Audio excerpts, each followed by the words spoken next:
그때 가사가 굉장히 마음에 와닿았었던 게 기억이 남아서 부르게 된 곡입니다.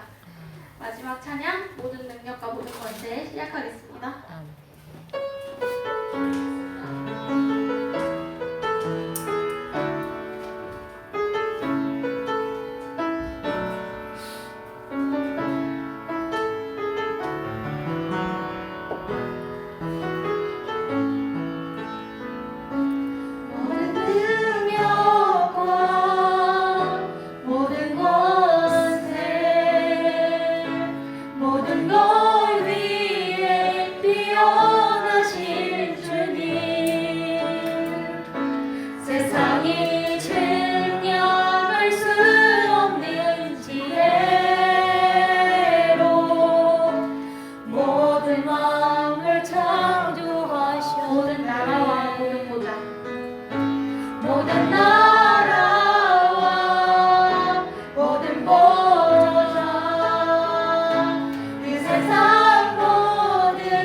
묵상 기도드림으로 주일오후 예배 시작하겠습니다.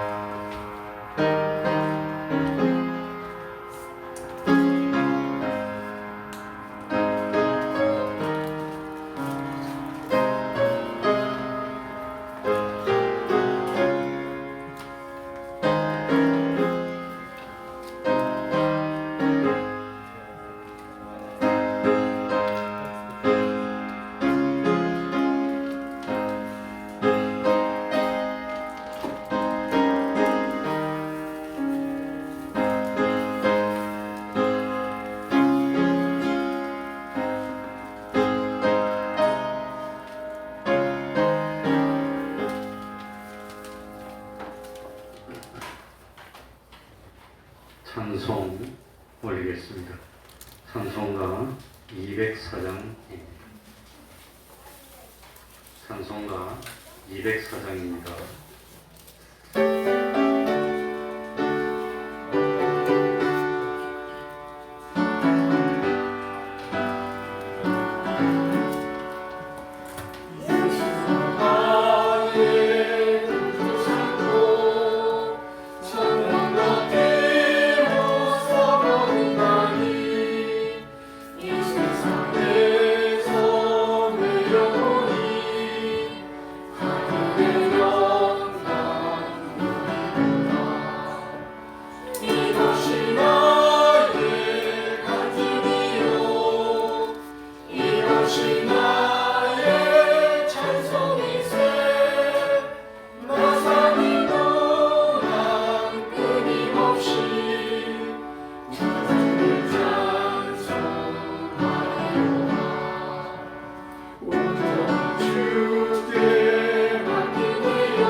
이 시간에는 시편 92편을 교독하겠습니다. 구약 성경 871쪽이 되겠습니다. 시편 92편입니다. 한 절씩 갖고 가면서 읽도록 하겠습니다. 교독하겠습니다.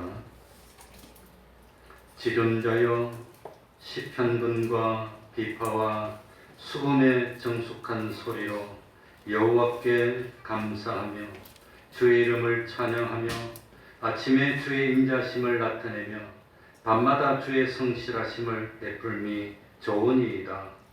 여호와여 주의 행사로 나라를 기쁘게 하셨으니 주의 손의 행사를 인하여 내가 높이 부르리이다.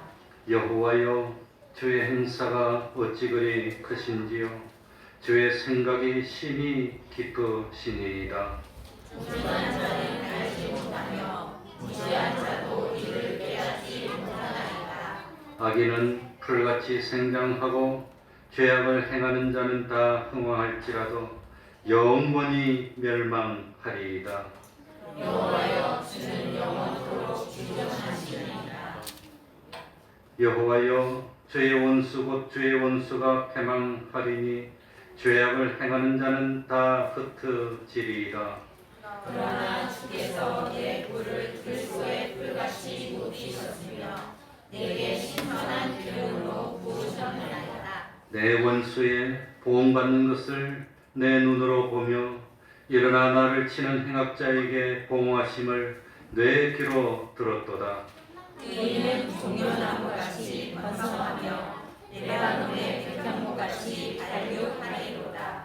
여호와의 집에 심겼으며 우리 하나님의 궁정에서 흥왕하리로다. 늙어도 결실하며 진액이 풍족하고 빛이 청청하여 다같이 여호와의 정직하심을 나타내리로다. 여호와는 나의 발이시라 그에게는 불의가 없도다. 아멘. 이제 이 시간 예배를 위해서 통성으로 기도드리겠습니다.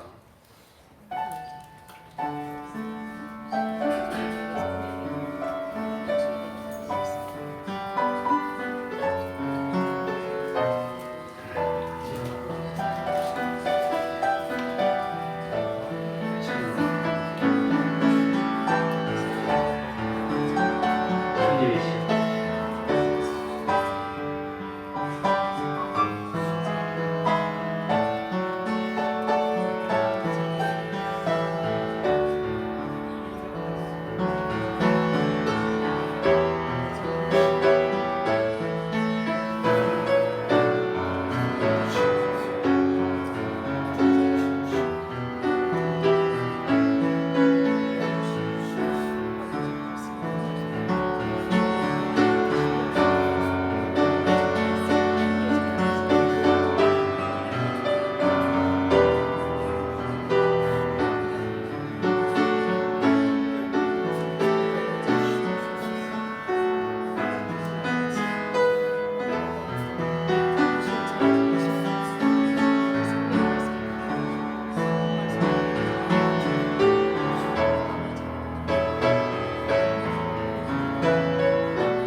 하나님의 말씀 요한복음 6장 1절입니다.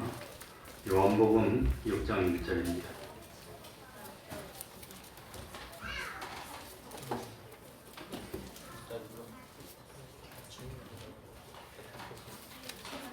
제가 읽겠습니다. 그 후에 예수께서 갈릴리 바다 곧 기레아 바다 건너편으로 가시매 큰 무리가 따르니 이는 병인들에게 행하시는 표적을 보미러라. 예수께서 산에 오르사 제자들과 함께 거기 앉으시니 마침 유대인의 명절인 유월절이 가까운지라. 예수께서 눈을 들어 큰 무리가 자기에게로 오는 것을 보시고 빌립에게 이르시되 우리가 어디서 떡을 싸서 이 사람들로 먹게 하겠느냐 하시니 이렇게 말씀하시면 친히 어떻게 하실 것을 아시고 빌립을 시험코자 하시니라. 빌립이 대답하되 각 사람으로 조금씩 받게 할지라도 200데나리온의 떡이 부족하리이다. 제자 중 하나 곧 시몬 베드로의 형제 안드레가 예수께 여짜오되 여기 한 아이가 있어 보리떡 5개와 물고기 2마리를 가졌나이다. 그러나 그것이 이 많은 사람에게 얼마나 되겠삼나이까. 예수께서 가라사대 이 사람들로 앉게 하라 하신대 그곳에 잔디가 많은지라 사람들이 앉으니 휴호가 5,000쯤 되더라. 예수께서 떡을 가져 축사하신 후에 앉은 자들에게 나눠주시고 고기도 그렇게 저희의 원대로 주시라. 저희가 배부른 후에 예수께서 제자들에게 이르시되 남은 조각을 거두고 버리는 것이 없게 하라 하시므로 이에 거두니 보리떡 5개로 먹고 남은 조각이 12바구니에 찼더라. 그 사람들이 예수의 행하신 이 표적을 보고 말하되 이는 참으로 세상에 오실 그 선지자라 하더라. 그러므로 예수께서 저희가 와서 자기를 억지로 잡아 임금 삼으려는 줄을 아시고 다시 혼자 산으로 떠나 가시니라. 아멘.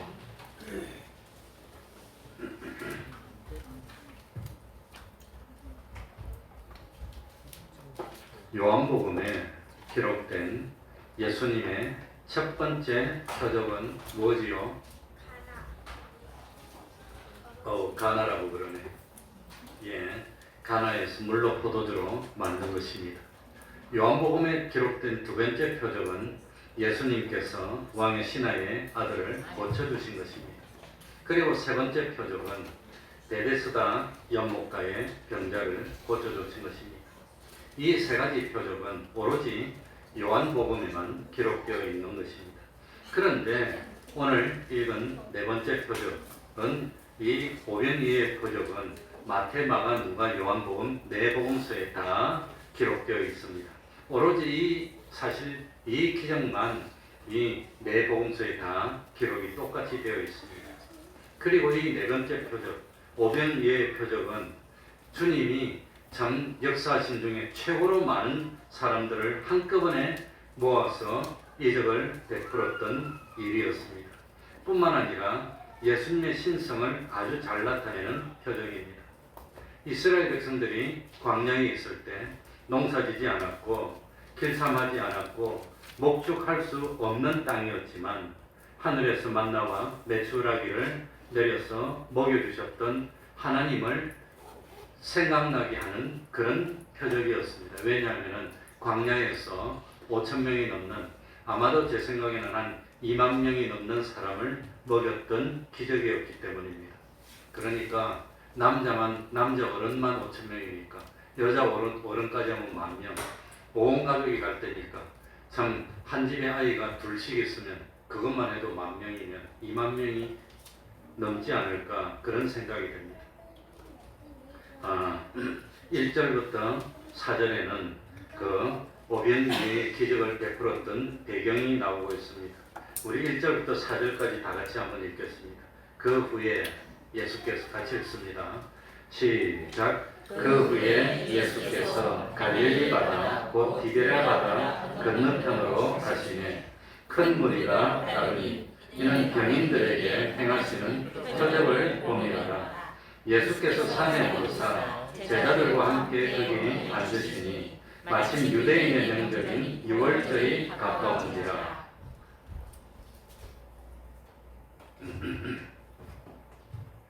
그 후에라고 되어 있습니다. 요한복음 5장에서 예수님은 예루살렘 양문 곁에 있는 베데스다 연못가에서 38년 된 병자를 고쳐주십니다. 그런데 그날은 안식일이었습니다. 유대인들은 예수님이 안식일을 범한다고 해서 예수님을 핍박하기 시작했습니다. 뿐만 아니라 예수님을 죽이려고 했습니다.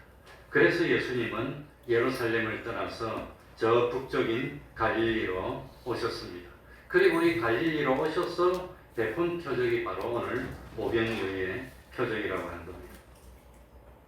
요한복음에는 다른 마태복음, 마가복음, 누가복음서에는 없는 물로 포도주를 만드신 일이나 왕의 신하의 아들을 고쳐주신 일이나 베데스다 연못가의 병자를 고쳐주신 일은 기록되어 있는데 그 반면에 예수님이 갈릴리에서 행하신 표적은 모두 기록되어 있지 않습니다.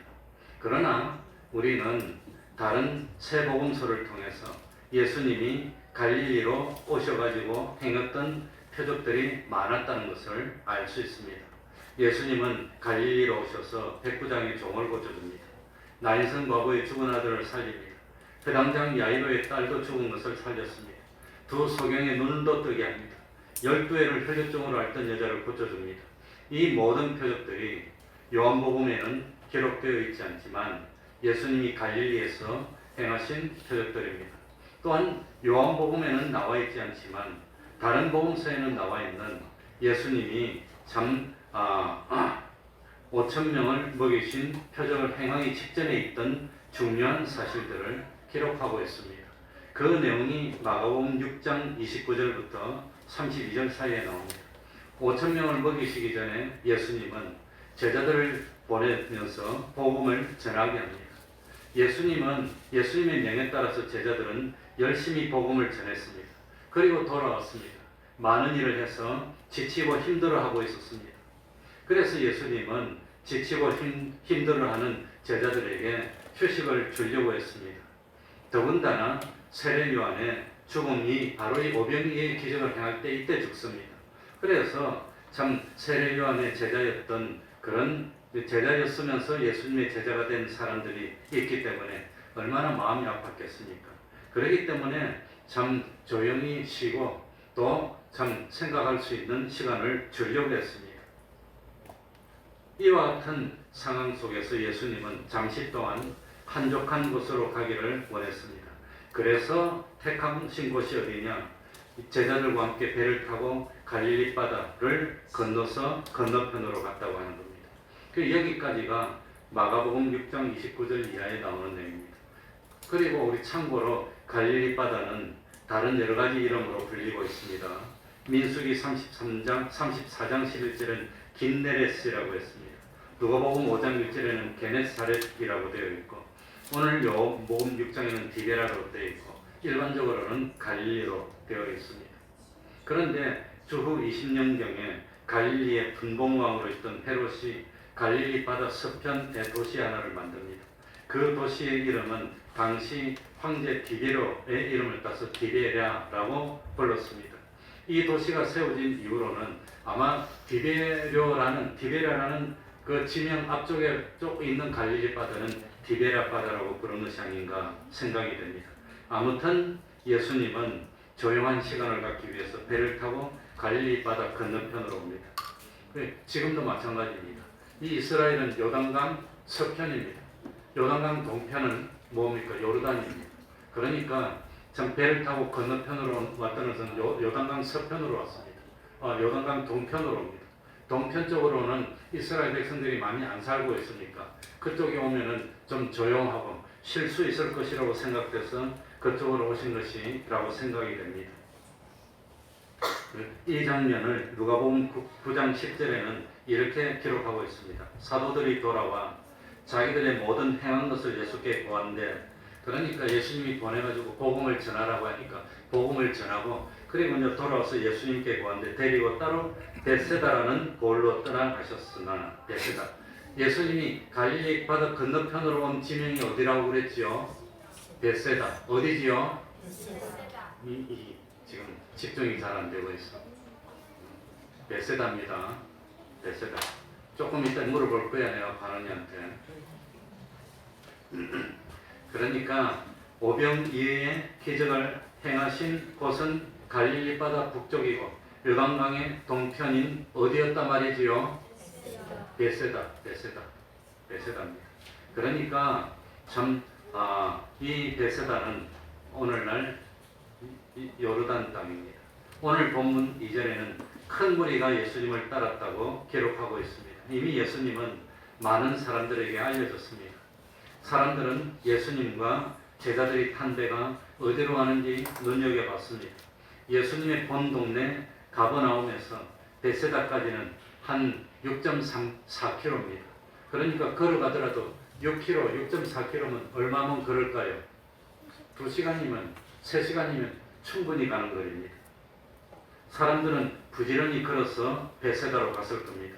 이 장면이 마가복음 6장 33절에는 이렇게 되어 있습니다. 그 가는 것을 보고, 예수님과 제자들이 가는 것을 보고 많은 사람이 저희인 줄 안지라 모든 골로부터 도보로 그곳에 달려와 저희보다 먼저 갔더라.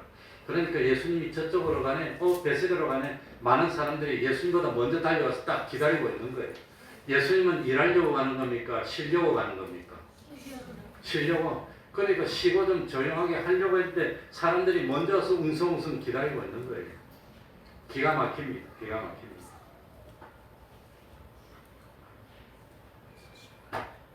그러니까 예수님은 쉬지를 못했다고 하는 겁니다. 예수님이 쉬지를 못하니까 제자들도 어떻게 했을까요? 쉬지를 못했다고 하는 겁니다. 원래 하나님을 하는 사람들은 몰라서 그렇지 쉬지를 못합니다. 그러니까 예수님을 이렇게 먼저 쫓아가가지고 기다리고 있었던 이유가 뭘까요? 정말 예수님이 좋아서, 예수님의 말씀을 듣고 싶어서, 예수님을 구세로 믿기 때문에 갔을까요? 아니면 무엇 때문에 갔을까요? 2절에 나옵니다. 오늘 지금 2절. 큰 무리가 따르니 이는 병인들에게 행하시는 무엇을 보미르라? 누구에게 표적을 행했어요? 병인들에게. 그러니까 달리 말하면 무엇 때문에 갔어요? 병 고쳐보려고. 옛날이나 지금이나 병은 우리에게 참 큰 일입니다. 그런데 옛날에는 지금처럼 의학이 발전되어 있지 않습니다. 그러니까 무슨 뭐 참 심장이 병들면 우리 집사님처럼 뭐 수술을 해야 되는데 옛날에는 심장이 병들면 뭐 했을까요? 굿하는 거예요. 굿한다고 이 심장병이 낫습니까? 그런데 옛날에는 그랬다고 하는 겁니다. 그럴 시절인데 예수님이 오셔가지고 수술 안 해도 착 고쳐주니 얼마나 좋습니까? 뭐 그냥 숨이 차고 그냥 뭐 심장이 아프고 팔다리가 뭐 제대로 걷지를 못하는데 예수님 와서 확 고쳐주니 얼마나 기적이고 참 표적이고 좋습니까? 그러니까 이 사람들이 예수님께 모인 것은 뭘 봤기 때문에 병인들에게 행하는 표적, 병을 고쳐줬으니까 그걸 보고 왔다고 하는 겁니다. 나중에 예수님은 자기를 따르는 무리들에게 뭐라고 말씀합니까? 나를 따르려면 자기를 뭐하고? 부인하고 뭘 져야 하고? 십자가를 져야 한다고 말했습니다. 그런데 참 병자를 고쳐주고 참 배고플 때 밥을 먹여주고 했더니 사람들이 구름대처럼 모였습니다. 그래서 예수님이 바로 말했습니다. 내가 너희에게 베풀어 주는 거 그거 오병이어 밥 먹고 배불러도 병 못 고치고 구원을 못 받고 지옥 가게 되는데 정말로 참 필요한 영생을 얻으려면 자기를 부인해야 되고 십자가를 져야 되고 고통이 있고 힘들어도 따라야 된다고 말했더니 사람들이 어떻게 합니까? 다 떠나가 버립니다. 다 없어집니다. 그러니 주님이 먹여주고 병을 고쳐줄 때는 모였던 사람들이 진정으로 참 믿음의 세계를 가르쳐줄 때는 사람들이 버리고 떠나더라고 하는 겁니다. 그게 세상 사람들입니다. 예수님이 제자들을 이끌고 광야에 참 베세다 광야에 왔더니 무리들이 먼저 일본을 왔습니다. 그러나 예수님은 제자들을 데리고 산으로 올라가서 제자들과 함께 앉았습니다. 요즘은 참 목사가 설교할 때 서서 합니까? 앉아서 합니까? 학교에서 선생님이 가르칠 때 서서 합니까? 앉아서 합니까? 서서 합니다. 그런데 이스라엘은 전통적으로 앉아서 가르쳤습니다. 그러니까 참 3절에 보면은 산에 오르서 제자들과 함께 거기 뭐 하시니? 앉으시니 앉았다고 하는 겁니다. 앉았습니다. 그러니까 참 예수님은 제자들을 가르치기 위해서 앉았습니다. 때는 참 4절에 보면은 언제였지요? 6월절이었습니다. 그러니까 6월절이라는 것을 밝히는 이유는 뭐냐? 왜 수많은 사람들이 쉽게 모였나 하는 것을 가르쳐주기 위해서입니다. 유대인들은 명절을 맞이하면 마을 사람들이 함께 모여서 예루살렘으로 함께 올라갔습니다. 그러니까 베세다에 어떻게 2만 명이 되는 이런 많은 사람들이 모일 수 있었을까? 6월절이 됐으니까 온 가족들이 동네 사람들이 모여서 함께 예루살렘으로 우르르 올라오니까 그러니까 사람들이 많이 모이게 됐다고 하는 겁니다. 근데 저는 몰랐는데 이번에 요르단 가니까 무슬림들은 하늘나라 가기 위해서는 5가지를 해야 된다더라고요. 우리는 하늘나라 가기 위해서 몇 가지 하면 되지요? 한 가지 뭐만 하면 됩니까? 믿기만 하면 되는데 무슬림은 5가지를 해야 되는데 첫 번째는 믿기도 믿어야 되고 두 번째는 기억이 안 나네. 근데 그 5가지 중에 뭐가 있냐? 성지 순례를 해야 된다. 그래야 하늘나라 간다. 그래서 무슬림들은 그 사우디에 있는 그 뭡니까? 거기로 성지 순례한다고 될 때 되면 몇백만 성이 모이는 이유가 뭐냐? 평생에 태어나서 죽을 때까지 성지 순례를 한 번은 갔다 와야 하늘나라 간다. 그러니까 죽을 동안 살 동안 보따리 싸고 길도 없는데 막 이래 싸고 그냥 먹을 거 싸들고 오다가 앞서 사고가 나고 그래도 모이는 이유가 뭐냐? 그렇게 와야 하늘나라 가니까 모이는 겁니다. 그거 말고 또 뭐 술을 먹으면 안 되고 또 뭐 어쩌고 뭐 있더라고 보니까 하루에 5번씩 기도해야 되고 그래 그 사람들 비행기도 보면 뒤쪽에 가면 딱 이렇게 만들어놨어. 커튼을 딱 치고 그 앞에서 이러고 있더라고요. 그리고 호텔 방에도 보면 일부러 사진 찍어 왔어요. 그 사람들 기도할 때 어디를 향해서 기도해요? 메카를 향해서 자기들 메카를. 그러니까 호텔 방에도 화살표를 딱 붙여놨더라고. 그쪽이 메카라는 거예요. 저 가면 저쪽이 메카라고 다 붙이나. 그러니까 그 사람들은 어디 가더라도 하루에 5번 기도해야 되니까. 하루에 5번 기도하는 거 참 어디서 나왔나? 성경에서 나온 것 같아요. 예수님 사도행전 3장 보면 제 몇 시 기도 시간에 제 9시 기도. 그래 이스라엘 백성들은 보통 하루에 한 3번 정도 기도를 한 것 같은데 그 무슬림들은 아무튼 뭐 그런 게 있었습니다. 그래서 아마 우리 이 이스라엘 백성들은 1년에 예루살렘 성전으로 몇 번씩 왔어요? 3번씩. 6월절, 오순절, 장막절 3번씩 모였는데 이때는 6월절이니까 다 모였다고 하는 겁니다. 그러니까 순식간에 예수님에게 모일 수 있었던 이유는 6월절이라는 걸 밝히기 위해서 4절에 때가 언제냐? 6월절이었다고 밝히고 있습니다. 그런데 예수님이 지치고 힘든 제자들을 데리고 쉬려고 갔는데 사람들이 꾸역꾸역 모여오는 겁니다. 그러니까 예수님이 모여오는 사람들이 몸도 피곤하고 힘드니까 외면했습니까? 그래도 무리를 돌보고 가르치고 병자를 고치고 했습니까? 그래도 고쳤다고 하는 겁니다. 그래서 이 장면을 누가복음 9장 11절에는 이렇게 기록합니다. 무리가 알고 따라왔거늘 예수께서 저희를 영접했다는 겁니다. 하나님 나라의 일을 이야기하시며 병 고칠 자들은 고치시더라. 예수님은 참 절대로 버리는 법이 없습니다. 아무리 힘들고 자기가 어려운 지경에서도 찾아온 사람들을 버리지 않는다는 겁니다. 끝까지 돌봐주고 그랬다고 하는 겁니다. 그 다음에 제자들 이 믿음이 없는 제자들의 모습을 나타내는 것이 5절부터 9절까지 나옵니다. 우리 한번 같이 읽어보겠습니다. 5절부터 9절까지 같이 읽겠습니다. 눈을 똑바로 뜨고 본문을 보고 가느니 예수께서 눈을 들어 시작. 예수께서 눈을 들어 큰 무리가 자기에게로 오는 것을 보시고 빌립에게 이르시되 우리가 어디서 떡을 사서 이 사람들로 먹게 하겠느냐 하시니 이렇게 말씀하시면 친히 어떻게 하실 것을 아시고 빌립을 시험코자 하심이라. 빌립이 대답하되 각 사람으로 조금씩 받게 할지라도 200데나리온의 떡이 부족하리이다. 제자 중 하나 시몬 베드로의 형제 안드레가 예수께 여짜오되 여기 한 아이가 있어 보리떡 5개와 물고기 2마리를 가졌나이다. 그러나 그것이 많은 사람에게 얼마나 되겠삼나이까. 9절까지 읽었습니다.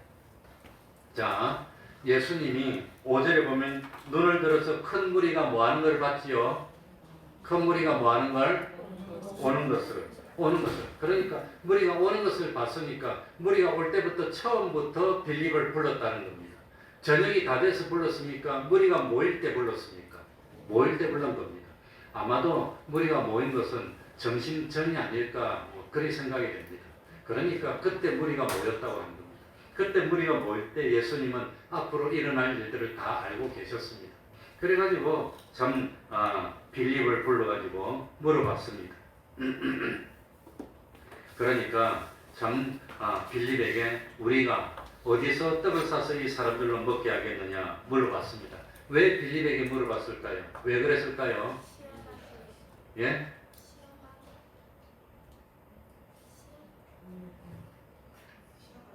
요한복음 1장 44절에 보면 빌립은 안드레와 베드로와 한 동네 어디 사람이라? 베세다. 그러니까 빌립이 자기 살던 동네 온 거예요. 그리고 이 동네에 대해서 빌립이 제일 잘 알고 있으니까 그러니까 떡집이 어디 있고 마을의 형편이 어떻고 하는 걸 잘 아니까 물어본 것이 아닐까라고 생각이 됩니다. 어쨌든지 왜 예수님이 빌립에게 물어봤을까? 궁극적으로는 빌립의 믿음을 키워주기 위해서, 제자들의 믿음을 키워주기 위해서 물어봤다고 하는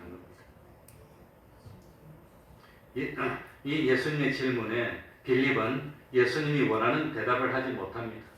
빌립은 나름대로는 알뜰살뜰하게 생각해 각 사람에게 그저 허기만 때우도록 나눠준다더라도 200데나리온의 떡이 돈이 필요합니다. 마태복음 20장 2절에 보면은 포도원에서 일하는 사람들에게 일꾼에게 줄 때 하루에 몇 데나리온 줘요?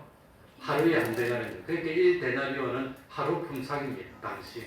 그러니까 200데나리온은 200일 동안 일해야 되는 품삯이니까 적은 돈이 아닙니다. 그래서 빌립은 결국은 예수님이 원하는 대답을 하지 못하고 말았습니다. 빌립의 문제점은 뭡니까? 예수님의 기적을 베푸는 능력을 생각하지 못하고 순전히 자기 힘으로 해결하려고 하니까 안 됩니다. 이렇게 대답했다고 하는 겁니다. 마태복음 14장 15절 16절에 보면은 드디어 저녁이 됐습니다. 제자들이 예수님께 와서 사람들을 흩어서 마을로 보내자고 청하는 내용이 나옵니다. 그러니까 제자들은 온종일 하루 종일 지나고 난 뒤에 저녁에 밥 먹을 시간이 되니까 걱정이 됐습니다. 이제는 참 하루 종일 있었는데 저녁에 밥을 먹지 못하면 광야는 밤이 되면 추워집니다. 추워지고 어려워지고 밥은 못 먹고 그러면 사람들이 어떻게 될지 모르니까 추워지기 전에 캄캄해지기 전에 빨리빨리 보냅시다 이렇게 대답했습니다. 그러니까 이 빌립은 자기 머릿속으로 생각만 해보다가 보내자고 합니다. 그런데 안드레는 예수님의 말을 듣고 난 뒤에 여기 찾아다니는 거 뭔가 할 수 있는 게 없을까 찾아다니다 보니까 어떤 아이가 도시락을 하나 들고 있는 걸 발견하고 그 아이를 데리고 예수님께 왔다는 겁니다. 빌립은 머릿속으로 생각만 하다가 안 됩니다. 그러고 끝났고 안드레는 그래도 내가 할 수 있는 게 없을까 하고 다니다가 아이를 데리고 왔다는 겁니다. 그래서 참 빌립은 그 아이가 평생에 참 잊을 수 없는 역사적인 체험을 하도록 만들어줬다는 겁니다. 자기가 도시락 내니까 안드레가 도시락 너 못 먹어 뺏어가지고 빼들어간 게 아니라 안드레가 도시락 잠깐만 이리 주라고 예수님께 드리니까 예수님이 축사하시고 떼어주니까 그 아이도 자기 도시락 보리떡 5개 물고기 2마리인데 그거보다 많은 거 먹었을 것 같아. 나 보리떡 10개 주고 물고기도 4마리 줬어요. 그래갖고 많이 먹을 것 같아. 하율이처럼 그지 많이 먹으려고 욕심부리다가 많이. 도시락 내가지고 2배로 먹었을 거야 아마. 뺏어가서 못 먹게 안 했을 거예요. 그리고 참 다른 사람들에게도 배불리 먹고 그 다음에 12광줄이나 남기는 그런 기적을 했으니 이 아이가 얼마나 감동을 받았을까. 그래가지고 다 먹고 난 뒤에 예수님이 다시 아마도 도시락 내갖고 보리떡 5개 물고기 2마리 그대로 넣어서 나중에 또 먹으라고 또 줬을 것 같아. 그러니 참 이 안드레는 공로가 대단히 큽니다. 그러니까 빌립이 낫습니까? 안드레가 낫습니까? 네? 저것이 안드레는 그래도 뭔가 할 수 있는 걸 최선을 다했는데 그것까지만 했으면 예수님에게 정말로 칭찬받았을 텐데 그 뒤에 한마디를 붙였어. 그러나 그것이 이 많은 사람들에게 얼마나 되겠습니까? 요 말만 안 했더라면 최고인데 요 말을 했어. 그래서 안드레는 빌립보다는 나았지만 높은 점수를 받았지만 안드레도 예수님의 능력을 참 고려하지 못한 믿음이 없는 대답을 하고 말았다고 하는 겁니다. 10절 11절입니다. 마지막입니다. 읽고 마칩니다. 예수께서 10절 11절 같이 읽겠습니다. 시작. 예수께서 가라사대 이 사람들로 함께하라 하신대 그곳에 잔디가 많은지라 사람들이 앉으니 시호가 5,000쯤 되더라. 예수께서 떡을 가져 축사하신 후에 앉은 자들에게 나눠주시고 고기도 그렇게 저희의 원대로 주시라. 3절, 10절에 보면은 앉는다는 말이 많이 나옵니다. 아마 그때 여러 사람들이 앉지 않고 서 있었던 것 같아요. 그런데 예수님이 앉혔습니다. 왜 앉혔을까? 왜 앉혔을까? 백가는 뭐 때문에 앉힐 것 같아요? 뭐 때문에 앉혔어요, 사람들을? 모르지? 힘들어. 어? 힘들어서 안 힘들어서 앉혔다. 정답이네. 계속 서 있으면 힘들잖아요. 와. 하율이는 왜 앉혔을까 예수님 사람들을? 사람들이 24시간 동안 계속 서 있으면 화내니까. 오 24시간 어떻게 서 있어? 그러니까 앉아야지. 정답이네. 근데 내가 생각해 보니까 지금 사람들이 배가 고파요. 먹을 건 없어. 그런데 제자들이 이 먹을 것을 딱 주면 사람들이 먼저 받으려고 버스를 주고 막 오다 그냥 난리가 날 것 같아. 잘못하면 큰일 날 것 같아. 그러니까 넓게 100% 가지고 광야에 50명, 100명씩 앉혀놓고 예수님이 축사하고 12명에 나눠줘서 쭉 규칙적으로 나눠주니까 혼란이 없이 잘 앉아서 받아 먹을 수 있고 예수님의 기적을 참 눈으로 잘 볼 수 있도록 하기 위해서 앉힌 것이 아닐까. 3절에 보시기 바랍니다. 3절에도 앉는다는 내용이 나옵니다. 10절에도 앉는다는 내용이 나옵니다. 그런데 그 3절에 나오는 앉는 거하고 10절에 나오는 앉는 거하고 같을까요? 다를까요? 3절에 앉는 것은 아무 표시가 없는데 10절에 앉게 할 사는 3번이라고 적어놨습니다. 3번에 보면 기대어 눕게. 그러니까 3절에 앉을 거는 똑바로 앉는 겁니다. 왜? 가르치기 위해서. 10절에 앉는 거는 어떻게 한 거예요?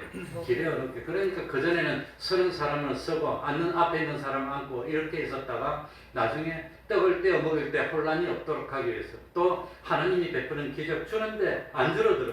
그것을 많이 보면서 하나님의 은혜를 받기 위해서 다 규칙적으로 앉힌 것이 아닐까. 그래가지고 때로 앉혀서 12제자들이 이 파트별로 나누어서 쫙 이렇게 나눠주도록 그렇게 하지 않았을까 그런 생각이 듭니다. 그런데 여기 보면은 그것에 장기가 많은지라고 되어 있습니다. 이 장기가 많은지라. 그래서 물어봤습니다. 요르단에 가서 물어봤더니 이 베세다나 요단강 이 동쪽은 이 비가 올 때 그렇게 토지가 좋아가지고 농사가 잘 된답니다. 농사는 안 되지만 보리라든지 밀 같은 건 그렇게 잘 된답니다. 그래서 5월달이나 6월 초에 가면은 온 들판이 다 풀어져요. 그러니까 그쪽은 잔디가 많았다는 걸 알 수 있습니다.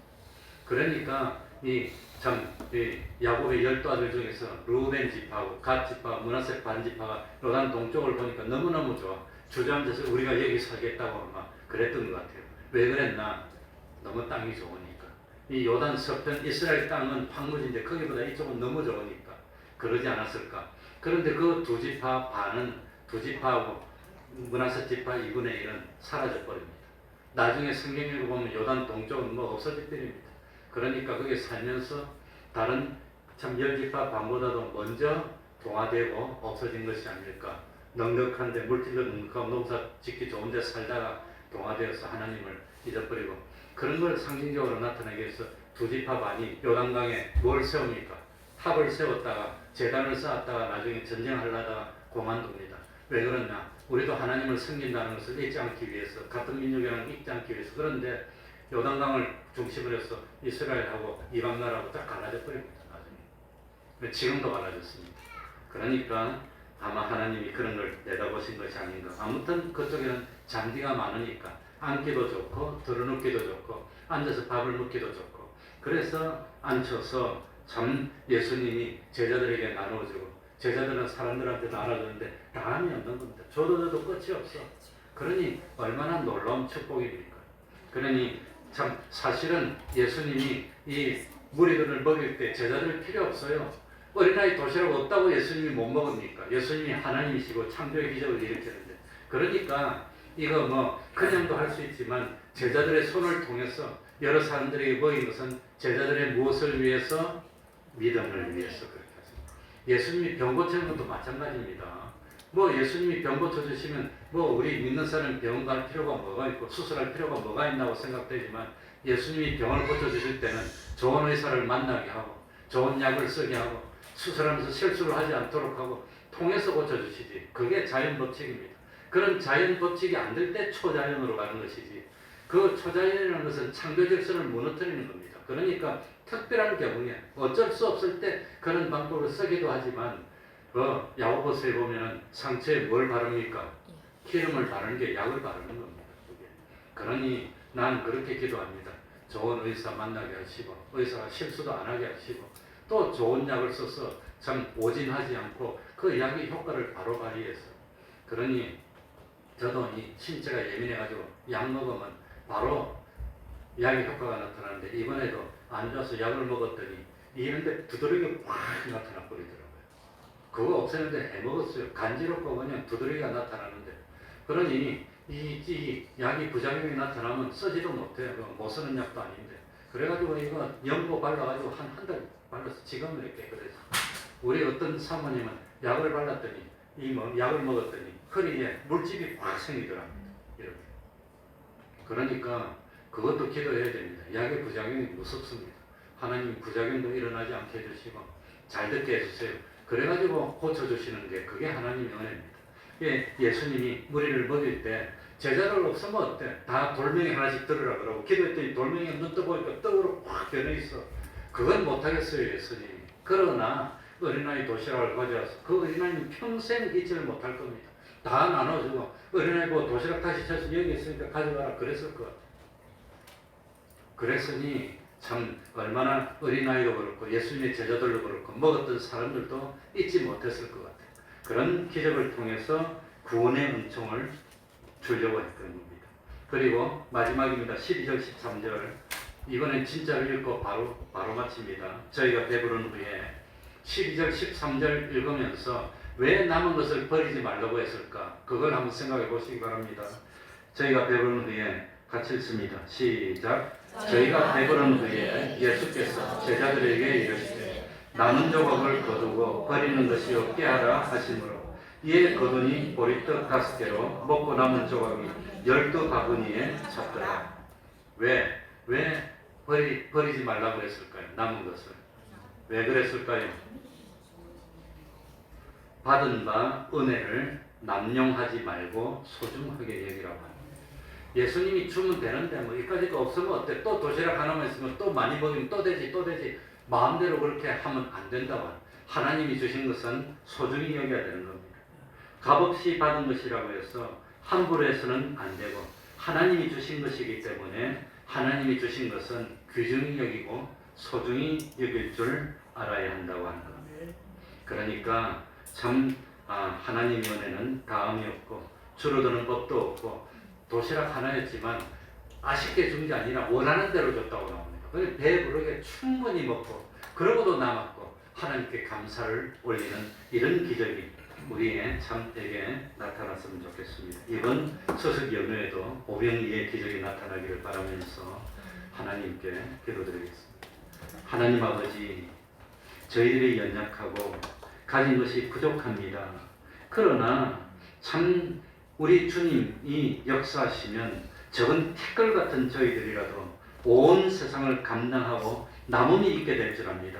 하나님 아버지, 어쩌든지 참 하나님 손에 붙들려 쓰이기만 하면 그것이 문맷돌이라도 골리앗을 물리치고 나라를 구원하는 놀라운 기적을 나타낼 줄 아노니 하나님 아버지, 지극히 작은 것에 충성하는 저희들이 되게 해주시고 어쨌든지 하나님의 백성으로서 하나님 은혜가 풍성한 저희들이 되어 부족함이 없도록 하여 주시고 푸른 초장으로 실만한 물가로 인도하여 주시고 그리고 참 평생 주님과 동행함으로 참 영생을 얻기에 부족함이 없도록 하여 주시고 이번 설을 통해서 참 우리 믿는 사람의 아름다운 행실들을 나타내 보이고 그 모습을 보고 안 믿는 이웃들, 형제들, 자매들이 하나님께 영광을 돌리는 놀라운 경험을 하고 다시 하나님 앞에 나와서 예배드리는 저희를 될 수 있도록 은혜 베풀어 주시옵소서.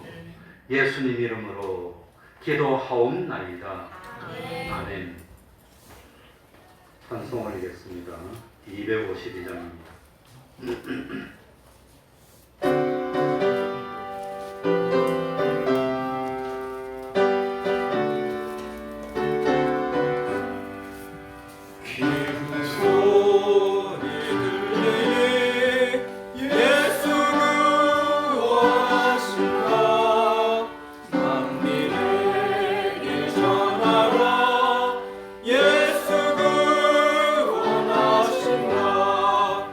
주님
추석 연휴에 하나님과 동행합시다.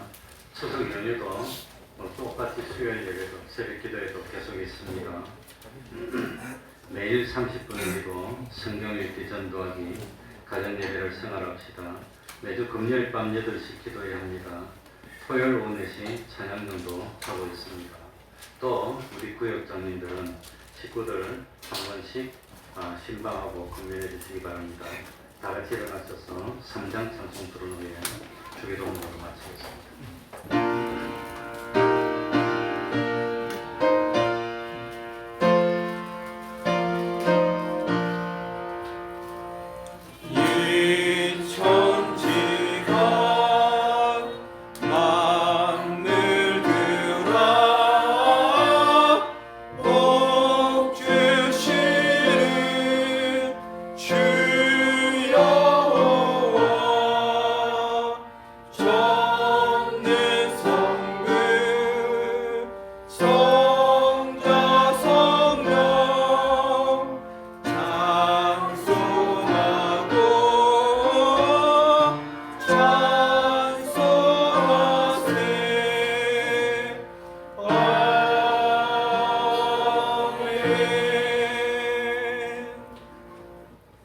하늘에 계신 우리 아버지여, 이름이 거룩히 여김을 받으시오며 나라의 임하옵시며 뜻이 하늘에서 이룬 것 같이 땅에서도 이루어지이다.